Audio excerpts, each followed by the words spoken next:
That's you. Very small, but very cunning. So, and one thing that's quite funny about Oscar is that in almost every sentence he say, he plugs in heavy metal reference from the 80s. He's like saying, oh, I'm gonna make a symphony of destruction, and I'm gonna do a call of a master of puppet and blah blah blah and stuff like that. So it's really funny for the ones that know the metal history of the 80s and 90s. So yeah, so basically I'm just gonna skip to where it starts. My dungeon has been attacked by a few heroes, so there's a few rooms that are destroyed. So what I'm gonna do first, I'm gonna summon a few minions. These are my little minions working, the workers that they are working with me. We have a circular menu, a contextual menu, so if you click on a unit, the menu is going to be different. If you click on a room, the menu is going to be different. So right now, it's like, okay, repair that. So I'm giving orders to my minions with the contextual menu. And when they're repairing the room, they're doing that little Fantasia dance type. Yes. We can see brooms like dancing around him, and you time shift backwards, and they fix stuff like that. That's their magical power. So what I'm going to do now, I'm just going to assign him here so he can start working. So this is basically the room that you will produce food for your troops. And here it's a storage room, so when you produce food, you're going to have that little guy's going to go there, pick up a bag of mushrooms and bring it back to your storage room. And it's illustrated here with those two gauges. Here you have the food level, and here you have the material level. Both of them are necessary to create certain types of units. The only type of unit that you can create at will, and it only costs you mana, it's the minions. But you have, depending on your dungeon level, you have a cap of how much minions you can have at the same time. And by constructing rooms, creating units, and digging tunnels, you increase your dungeon level. And the more your dungeon level goes high, the harder the heroes are coming to plunder your dungeon. So what I'm going to do now, I'm going to go to the build menu, and I'm going to build a nursery and a dive. Both of these rooms are used to summon units. The nursery is used to summon, to create imps, minion-like units, so imps that are archers, imps that are mage, but these little guys come from that place. And the dive is a place where you can hire mercenary-like creatures, like a warlock, or there's a bunch of creatures, like all the creatures that are, or units that are not minions, basically. Yeah. So you always need to assign minions to work in the rooms. So like now we're starting, so that room is operational. And I'm gonna go to the nursery and do the same thing. I'm gonna go here, voila. So you can see him working very hard. And these are the fail experiments. So I'm gonna summon the first basic unit, which is the berserker. So you will create that little berserker there. And as you can see, I have 1 tech point earned right now because I got 20 mushrooms. The game, how the game progress regarding skills and room is based on achievements. So basically, I dug 100 meters of tunnels. It gave me 1 achievement point. I've done like I have reputation of dungeon. My first reputation dungeon is one-on-one. I had a few points there. I spent over 200 vitality points, gave me a few points. So right now I have 5 tech points. The way that I'm spending them is up to me. I can go for heavy-duty units as beginning, but it might not be a wise choice because I'm going to be out of tech point for a while, and it can be dangerous. So what I'm going to do right now, I'm going to create the warlock. And I'm also going to create the scout. So these 2 units now are available in the different rooms. So I can go here, here, the scout is available now. So I'm going to create 1 scout, and I'm going to go to the dive, create a warlock.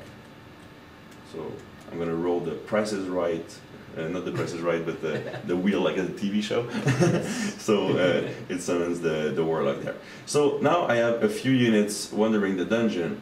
How to manage those units effectively? First of all, they are always on patrol when you summon them, so they are walking a little bit around. But you can use the squad menu. In the squad menu, you can assemble squads by drag and dropping the units that you created. That way, you can control them all at the same time, and you can go pretty much up to many different types of combination. I don't have the number, but it's quite huge. You have like around 24 types of units, so mix and matching all those units can create a lot of different combination.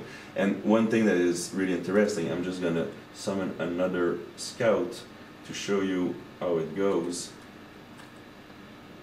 Here we go. I'm gonna drag him here.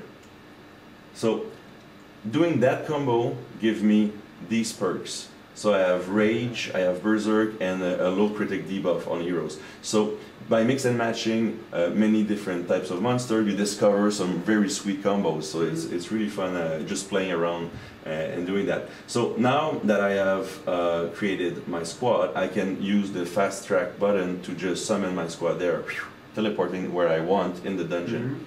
I can also use the contextual menu here to say, hey, stand on guard. I don't want you to patrol. Go eat at the kitchen, go train at the training room. Right now they are not built, that's why they are grayed out, but I just told them like, hey, remain there. So what I'm going to do now, I'm going to send them on a raid. There's two ways to go out to the outside world in the Empire. You can go on the outside world by using the raid map. So basically the raid maps are used to gather food, material, or treasure, but there are also contextual places that you need to go according to the scenario. So right now we need to kidnap an archaeologist. We need to send a squad to the raid site. So I just order my squad to go there. And if you go here, they are leaving. They will go to the exit of the dungeon. And we're gonna see my squad leaving. And it's gonna move toward here. And you can have a look at every little size they have, their little places where you can you have to fight many types of of heroes. That one is an engineer, is a steampunk type of dwarf with a flamethrower kind of stuck in his hand. So here we go. So I'm gonna cast a lightning bolt on him. Et voila. Yeah, I'm playing on Whiny Wimp, it's easy. So, but if you play on Imp, on normal setting, you need to be careful who you send to raids.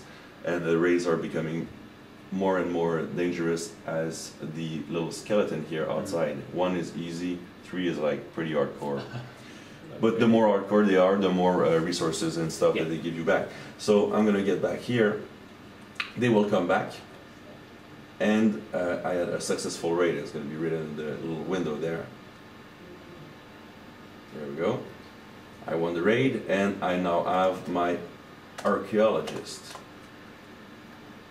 So what I need to do is to escort that guy, and that guy is on that part of the map. So it's outside the dungeon. So my dungeon is here, and you need to go through the portal to go there. So actually, you have your dungeon, and at the same time, you have another area that you can play. So what's happening there is that I'm gonna select these guys, and I'm gonna.